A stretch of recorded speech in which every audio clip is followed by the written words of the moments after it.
this choosing your freedom is a real pain in the ass sometimes. I came to a really hard realization last night that I had to make a major career shift if I was going to be able to find my joy on a daily basis. Because even though I love working in neurodiversity care, I realized that in that moment I was still not choosing myself. And I know that sounds really crazy if you're thinking about old programming.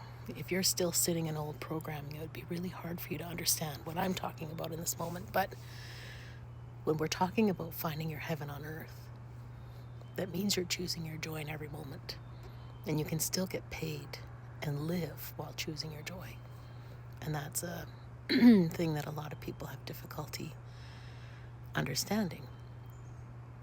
And there's large parts of my therapy practice that I love. I love talking to people and helping neurodiversity make sense and showing them just how amazing their neurotype is and what they've been missing out on, and trying to change the narrative when it comes to that. And I realize I can do that in a variety of different ways that isn't selling myself out as well, that can still help people.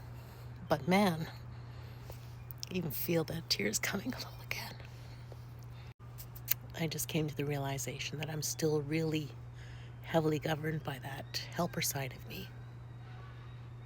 That side that really needs to please and really wants to help people. I know that's not a bad thing.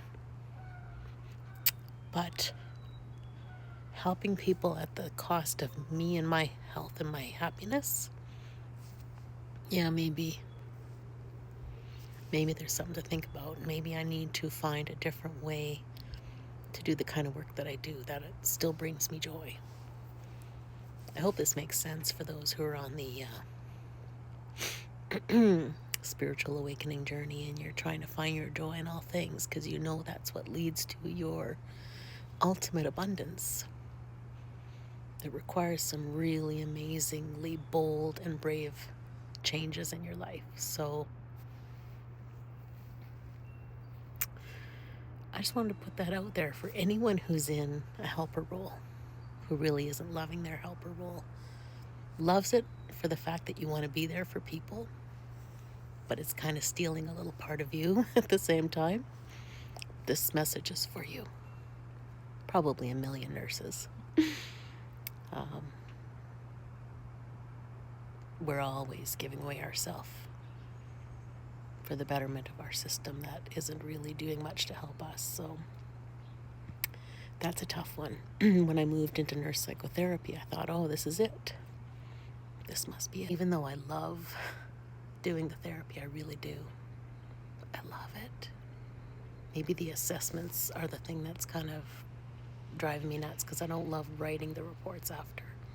Those I will procrastinate. I love doing the assessments, but I can't just do an assessment and not the report.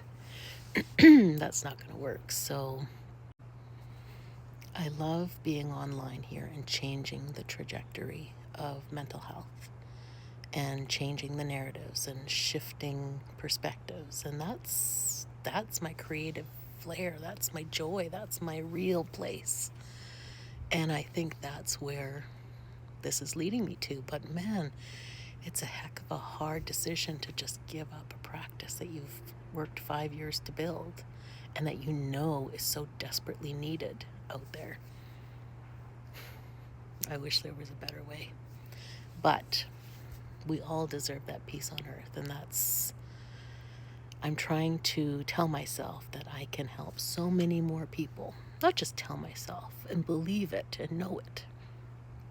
That if I get on here and show people how to love their neurotype and tell them what I know about this neurotype, I have the potential to reach thousands and thousands more people. Whereas in therapy, I can only reach one at a time. So I know that's where my spirit and my spirits, my guides, are trying to send me Listen to those birds. They're like, yip, yip, yip, yip, yip, yip. I love when nature confirms things for us, so listen to that. We have, it seems crazy when you think that you're trusting in nature to validate things for you, but honestly, if you knew, if anybody knew just how connected it all is, oh man.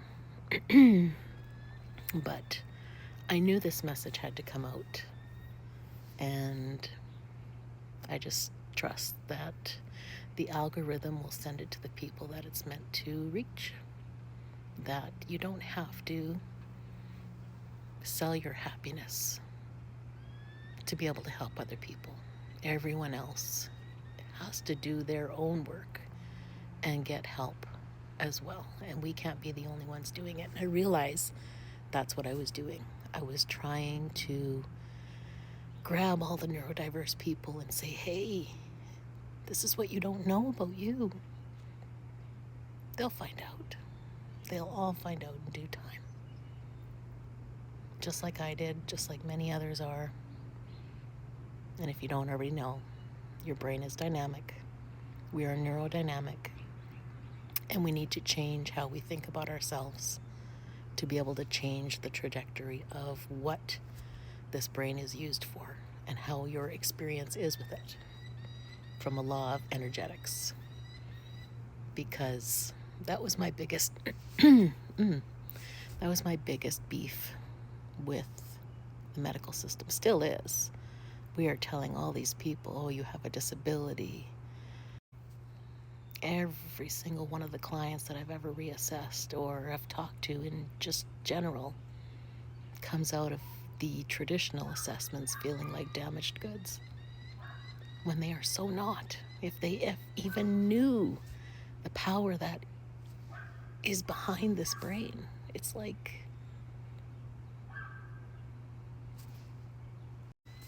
so I think that's the direction I need to go. Just kind of wanted to talk it out, say it out loud too, because this might help someone else who needs to know that they are people pleasing in a giving role.